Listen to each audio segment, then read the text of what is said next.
1971 में एक रथ पूरे हफ्ते तक जलता रहा। वो कोई साधारण रथ नहीं था। 6 मंजिला बिल्डिंग जितनी ऊंचाई वाला रथ 1000 किलो वजन की रस्सियां उसे खींचती थी, जिसे देखने के लिए हर साल लाखों श्रद्धालु जुटते थे। लेकिन उस साल रथ यात्रा शुरू होने से पहले ही उसे आग के हवाले कर दिया गया। उस आग के साथ लाखों हिंदुओं का आत्मविश्वास भी जलकर राख हो गया।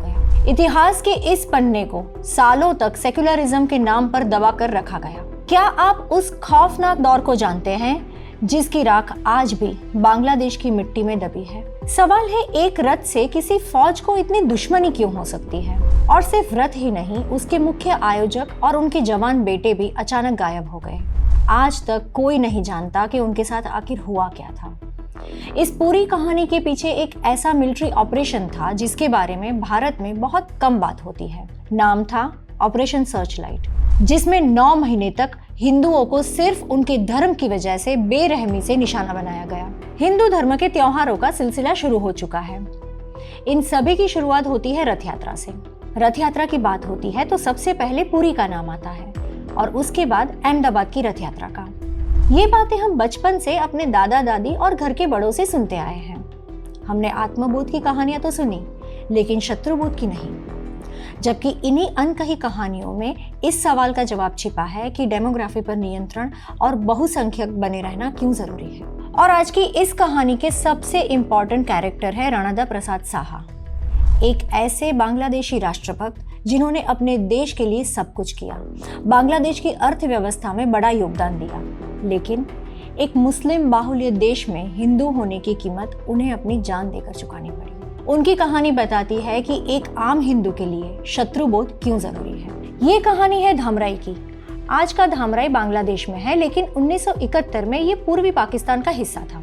धामराई की रथ यात्रा अपने आप में बहुत अनोखी थी। ये रथ यात्रा करीब 500 साल से हर साल आषाढ़ शुक्ल द्वितीया के दिन निकाली जाती थी। इसकी भव्यता ऐसी थी कि तैयारियां पूरे 1 महीने पहले शुरू हो जाती थी। आज पुरी में भगवान जगन्नाथ का रथ करीब 44 फीट ऊंचा होता है, लेकिन धामराई का रथ 60 फीट ऊंचा और 45 बाई 45 फीट के आधार पर बनाया जाता था। इस विशाल रथ में 32 पहिए होते थे और इसके आगे लकड़ी के 2 बड़े घोड़े भी लगाए जाते थे। इतने बड़े रथ को खींचने के लिए करीब 1000 किलो वजन की मोटी रस्सियां इस्तेमाल होती थी। हजारों श्रद्धालु पूरी श्रद्धा के साथ इन रस्सियों को पकड़कर भगवान जगन्नाथ की रथ यात्रा निकालते थे। यात्रा शहर के जशो माधव मंदिर से शुरू होकर करीब आधा किलोमीटर दूर गोपीनगर मंदिर तक जाती थी। दूरी भले ही सिर्फ आधा किलोमीटर की थी, लेकिन इस रथ यात्रा में बंगाल, ओडिशा, असम और नेपाल से लाखों श्रद्धालु धामराई पहुंचते थे और पूरे महीने तक चलने वाले इस उत्सव का हिस्सा बनते थे। लेकिन 1971 में रथ यात्रा शुरू होने से पहले ही सब कुछ बदल गया। जो परंपरा सदियों से चली आ रही थी वो एक इतिहास बनकर रह गई। साल 1971, महीना जून और जगह थी धामराई। ये कोई काल्पनिक कहानी नहीं है, ये बांग्लादेश के इतिहास की एक सच्ची घटना है। उस समय बांग्लादेश ईस्ट पाकिस्तान कहलाता था। ढाका से करीब 40 किलोमीटर दूर बसे धामराई में रथ यात्रा शुरू होने में अभी 1 महीना बाकी था। और 1947 के बाद से धामराई की इस रथ यात्रा की पूरी जिम्मेदारी एक बंगाली बिजनेसमैन और सोशल वर्कर राय बहादुर राणाडा प्रसाद साहा संभालते थे। हर साल की तरह 1971 में भी रथ यात्रा की तैयारी से लेकर आषाढ़ शुक्ल द्वितीया के दिन रथ यात्रा के आयोजन तक सारी व्यवस्था इन्हीं के देखरेख में चल रही थी। आखिर ये राणादा प्रसाद साहा थे कौन? उस दौर में वो ईस्ट पाकिस्तान के सबसे बड़े उद्योगपतियों में से वो गिने जाते थे। लेकिन उनकी पहचान सिर्फ एक इंडस्ट्रियलिस्ट की नहीं थी, वे बड़े समाज सेवी भी थे। उन्होंने कई चैरिटेबल ट्रस्ट्स और हॉस्पिटल्स बनवाए, महिलाओं की शिक्षा के लिए भारतेश्वरी विद्यापीठ की स्थापना की। उसके अलावा Kumudini college, Devendra college, Mirzapur pilot boys school, Mirzapur pilot girls school और मिर्जापुर डिग्री कॉलेज जैसे एजुकेशनल इंस्टीट्यूट्स भी शुरू किए, जो कि आज भी बांग्लादेश में लोगों की सेवा में कार्यरत है। और इस बीच आया वो समय, महीना था अप्रैल, साल था 1971। ईस्ट और वेस्ट पाकिस्तान के बीच पॉलिटिकल टेंशन धीरे धीरे अपने चरम पे पहुंच रहा था। लेकिन क्योंकि ये एक पूरी तरह से पॉलिटिकल लड़ाई थी, ज्यादातर हिंदुओं को लगा कि इसकी आग उन तक नहीं पहुंचेगी, क्योंकि आखिरकार ये तो 2 मुस्लिमों के गुट के बीच की लड़ाई थी।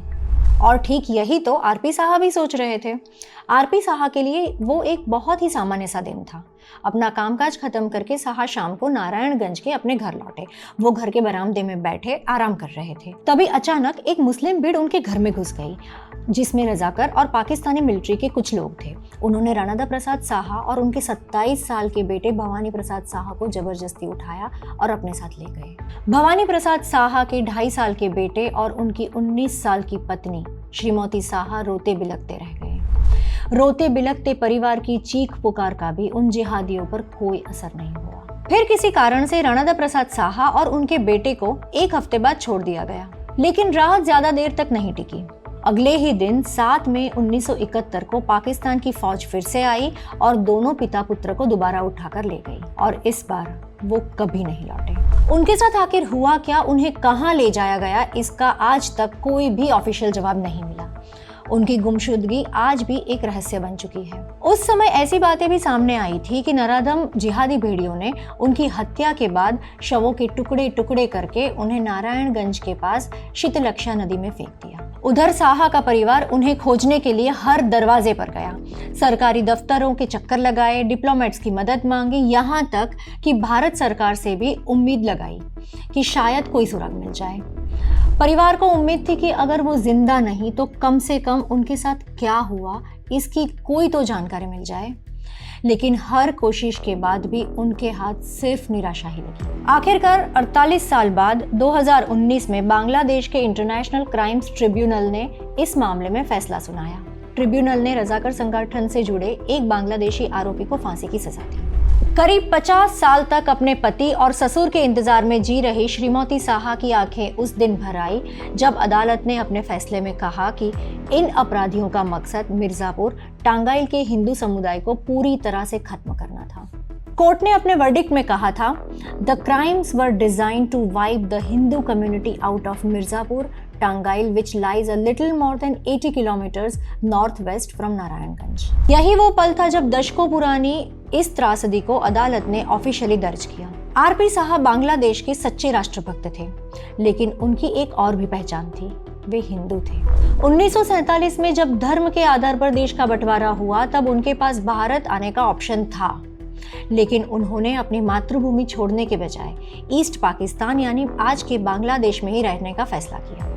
उन्हें अपनी मातृभूमि से प्रेम था, उन्हें अपनी देशभक्ति पर भरोसा था और उन्हें विश्वास था कि उनके देश के लोग, चाहे वो हिंदू हो या मुसलमान या किसी भी धर्म के हो, साथ मिलकर रहेंगे। वैसे 1964 में हजरत बल दरगाह की घटना के बाद ईस्ट पाकिस्तान में भी दंगे भड़के थे और उस समय उनके वेल विशर्स ने आरपी साहा को सावधान रहने की और यहाँ तक कि भारत चले जाने की सलाह दी थी।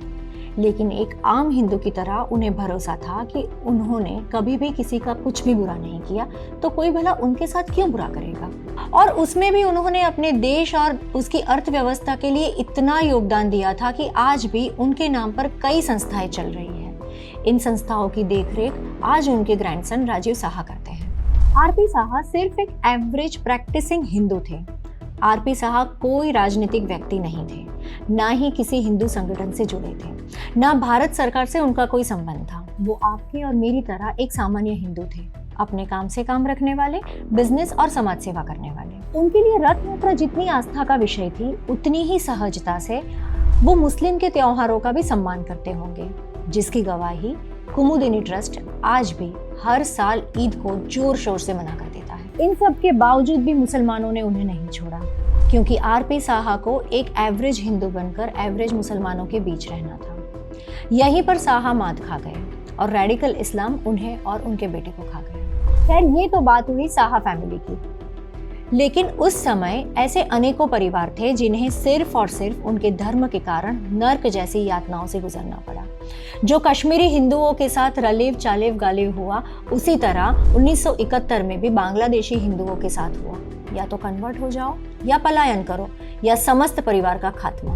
पर ये ब्रूटल कत्लेआम सिर्फ 1 या 2 महीने नहीं चला। मई 1971 से शुरू होकर अक्टूबर यानी लगभग 6 महीने तक ये सब कुछ चला और उस समय के दौरान जो जो हिंदू फेस्टिवल्स आए उनमें भी ऐसे ही खूनी हिंसाएं हुई या तो त्योहार आयोजित ही नहीं हुए। और इस समय सीमा में सबसे पहला त्योहार आया रथ यात्रा। Just like RP Saha, Bangladesh के हिंदू भी एक एवरेज हिंदू की तरह ही अपने बांग्लादेशी भाइयों पर विश्वास रखकर पूरे उत्साह के साथ रथ यात्रा की तैयारी में जुट गए। और इस बीच पाकिस्तान की फौज लगातार हिंदुओं पर दबाव बना रही थी। डराने धमकाने की कोशिशें भी हुई।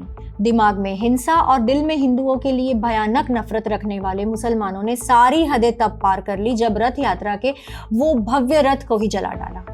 और ये रथ एक पूरे सप्ताह तक जलता रहा, जिसकी भव्यता की बात हमने आपको आगे बताई। क्योंकि जिहादी रजाकारों का अल्टीमेट गोल तो समस्त हिंदू धर्म का विनाश का था, और जो कि आज भी शायद है।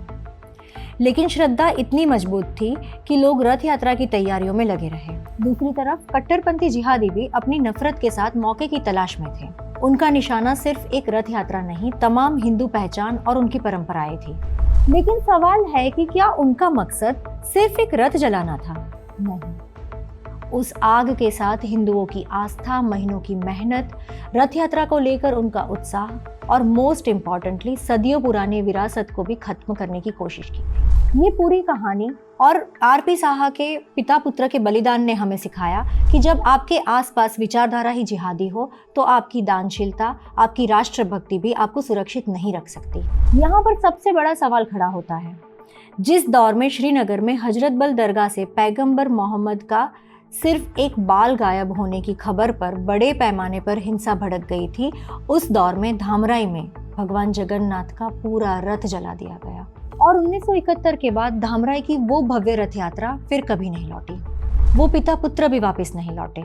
जो लाखों हिंदू उस समय पलायन कर गए थे, वे भी कभी अपनी माटी के पास वापस नहीं लौटे। लेकिन सवाल उठता है, आखिरकार ये सब हुआ क्यों? इसका जवाब समझने के लिए हमें इतिहास के उस खूनी अध्याय तक जाना होगा जिसके बारे में बहुत कम बात की जाती है, जिसे सेक्युलरिज्म और गुड नेबरहुड पॉलिसीज की आड़ में बहुत कन्वीनियंटली छुपा दिया गया है, ऑपरेशन सर्चलाइट। तो क्या था ये ऑपरेशन सर्चलाइट? ये कौन सा खौफनाक दौर था जिसने एक पूरी सभ्यता को लहूलुहान कर दिया? और हजरत बल दरगाह की वो घटना कैसे इस कत्लेआम का एक ट्रेलर बनी? ये जानने के लिए हमारे साथ बने रहिए। इसी वीडियो के अगले भाग में हम यही सब सवालों के जवाब लेकर वापस आएंगे। देखते रहिए ऑप इंडिया।